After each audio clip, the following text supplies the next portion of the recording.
د ترکمنستان هیواد د بشري مرستو د دوام په لړ کې 88 ډوله خوراکي او غیر خوراکي توکي د افغانستان له وروستیو زلزله ځپلیو سره د اسلامي امارت مسؤلینو ته وسپارل شول. د بلخ مرستیال والي له افغانستان سره د ترکمنستان د دایمي همکاریو قدرداني وکړه او دا اقدام د دواړو هیوادونو ترمنځ د ښه ګاونډیتوب او ورورولۍ د اړیکو نښه وبلله. هغه هیله څرګنده کړه چې دا ډول مرستې او همکارۍ به په راتلونکي کې هم دوام ومومي.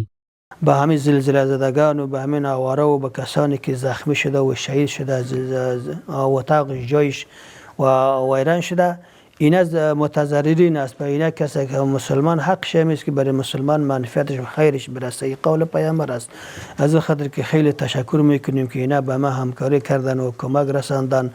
ورته مهال په مزار شریف کې میشت د ترکمنستان هیواد جنرال قونسل وویل چې د افغانستان له وروستیو زلزله ځپلیو سره د همکارۍ او مرستې په موخه د ترکمنستان هیواد له لوري د دې هیواد د ولسمشر په امر 100 ټنه خوراکي او غیر خوراکي توکي راستول شوي ترڅو اړمنو او زیانمنو خلکو ته وویشل شي.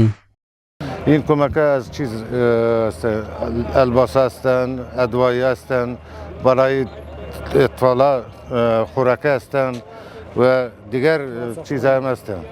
تقریبا 100 تن. دغه راز د فاریاب ولایت مقام د دفتر رئیس ویل چې د وروستۍ زلزلې او بارانونو له امله ګڼ شمېر خلک زیانمن شوي او له سختو شرایطو سره مخ دي. نوموړي زیاته کړه چې دا مرستې به د بېکوره او زیانمنو خلکو د ستونزو په کمولو کې اغیزمن رول ولوبوي. ټول افغانان ورونو خصوصا زموږ تاسو ګاونډ اسلامي کشور اسلامي هیواد ترکمنستان هیواد زموږ سره په خپل برخه کې په هره برخه کې تر خپل واسه پر همکاري وکړله. دوی د 4 موټره خوراکي مواد او دغه رقم غذایی کم اجناس چې و د استوګنې کم شی چې و مطلب د انسان د ضرورت کم شی چې دی او دغه رقم ادویه چې کم ده دغه شی را انتقال کړی و.